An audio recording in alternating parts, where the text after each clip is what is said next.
कभी कभी आम सी नजर आने वाली चीजें, जैसे कि एक सीवी, अपने अंदर बहुत गहरी कहानियां छुपाए होती हैं। ये कहानियां मेहनत, लगन और एक बड़े मकसद की होती हैं। तो आइए इस दस्तावेज के हर वर्क को पलट कर देखते हैं और इसमें छुपे जिंदगी के सफर को एक साथ मिलकर समझते हैं। तो सफर यहां से शुरू होता है। ये सिर्फ चंद अल्फाज नहीं हैं, ये एक अहद है, एक मिशन का ऐलान। ये वो बुनियाद है जिस पर आगे का सारा सफर खड़ा है। ये अल्फाज हमें बताते हैं कि जो कुछ भी हम आगे देखने वाले हैं वो सिर्फ एक नौकरी नहीं बल्कि खिदमत और बेहतरी का एक गहरा जज्बा है। हर अजीम कहानी की शुरुआत एक मजबूत बुनियाद से ही होती है ना? इस सफ़र में भी पहली और सबसे अहम काबिलियत ही वो बुनियाद है जिस पर इल्म और खिदमत की पूरी इमारत खड़ी की गई है। और वो पहला संगे मील है हिफ्ज़, जिसे कराची के दारुल उलूम मुआज़ बिन जबल में मुकम्मल किया गया। ये सिर्फ एक तालीमी डिग्री नहीं बल्कि एक रूहानी अज़्म है जो आने वाले हर कदम की सिमत तय करता है। अच्छा, तो हिफ्स का असल मतलब क्या है? इसका मतलब है कुरान मजीद को मुकम्मल तौर पर अपने दिल में महफूज कर लेना। ये कोई मामूली काम नहीं है। इसके लिए ज़बरदस्त नज़्म-ओ-ज़ब्त, सब्र और सालों की मुसलसल मेहनत की ज़रूरत होती है। यही वो बुनियाद है जिस पर आगे इल्म की इमारत खड़ी होती है। इस रूहानी बुनियाद को कायम करने के बाद सफ़र एक नए मोड़ पर आता है, जहां दीनी और दुनियावी तालीम का एक बहुत खूबसूरत इम्तिजाज नज़र आता है। चलें देखते हैं कि ये रास्ता इल्म की बुलंदियों तक कैसे लेकर जाता है। ये तालीमी सफ़र एक साफ और मुनज़्ज़म नक्शे की तरह हमारे सामने है। हिफ्ज़ की बुनियाद से शुरू होकर स्कूल और कॉलेज के मराहिल से गुजरता हुआ ये सफ़र दर्ज निज़ामी की मंजिल तक पहुंचता है। हर कदम मंतकी तौर पर अगले कदम की तैयारी करता हुआ नजर आता है।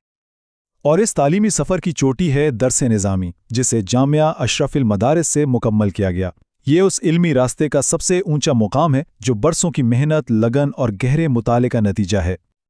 लेकिन दर्स निज़ामी है क्या? ये सिर्फ एक कोर्स नहीं बल्कि एक मुकम्मल इल्मी निज़ाम है। इसमें दीनियात, कानून, मंतिक और फ़लसफ़ा जैसे मज़ामीन शामिल हैं और इसे मास्टर्स डिग्री के बराबर समझा जाता है।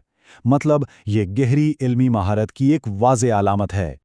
तो अब तक की कहानी 3 वाज़े मरहलों में हमारे सामने आई है। पहला मरहला था रूहानी इल्म की बुनियाद यानी हिफ्ज़, फिर इल्मी महारत की बुलंदी यानी दर्स निज़ामी, और अब हम तीसरे मरहले की तरफ बढ़ रहे हैं, यानी इस तमाम इल्म को अमली ज़िंदगी में कैसे इस्तेमाल किया गया। सालों की तालीम का असल मकसद क्या होता है? सिर्फ इल्म हासिल करना या इसे दूसरों की भलाई के लिए इस्तेमाल करना? इस कहानी का मकसद खिदमत है। अब हम देखेंगे कि ये वसी इल्म किस तरह कम्युनिटी की खिदमत के लिए मुख्तलिफ किरदारों में ढल जाता है। यहाँ 2 बुनियादी किरदार हमारे सामने आते हैं, इमाम और कारी।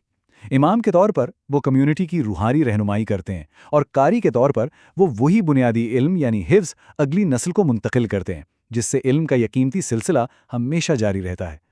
लेकिन खिदमात का दायरा सिर्फ इन 2 किरदारों तक ही महदूद नहीं।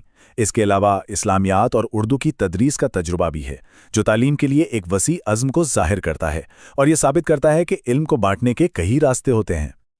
अब आइए इन तमाम टुकड़ों को एक साथ जोड़कर बड़ी तस्वीर देखते हैं।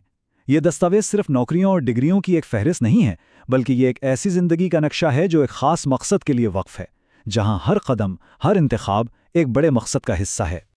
इस सफ़र को एक हकीकी शख्सियत से जोड़ने के लिए यहाँ कुछ ज़ाती तफसीलात भी हैं। नाम मोहम्मद नासिर नवाज़, कौमियत पाकिस्तानी। ये तफसीलात इस कहानी को एक चेहरा देती हैं और उसे मज़ीद हकीकी बना देती हैं। इस दस्तावेज में 2 ज़बानों का जिक्र है, उर्दू और अरबी। ये सिर्फ ज़बानें नहीं बल्कि इस रास्ते के लिए ज़रूरी औजार हैं। अरबी कुरान और इल्म की गहराइयों तक पहुंचने का ज़रिया है, जबकि उर्दू कम्युनिटी से राब्ते और तालीम देने का एक पुल है। तो अहम नुक्ता क्या है? ये दस्तावेज एक मुकम्मल और मरबूत कहानी सुनाती है। ये सफ़र ज़ाती रूहानी लगन यानी हिफ्ज़ से शुरू होता है और अवामी खिदमत यानी इमामत पर जाके मुकम्मल होता है। हर हिस्सा पिछले हिस्से पर तामीर होता है, जिससे एक बामकसद और मुतासिरकुन ज़िंदगी की वाज़े तस्वीर बनती है। आखिर में ये तज्ज़िया हमें एक अहम सवाल पर ला खड़ा करता है।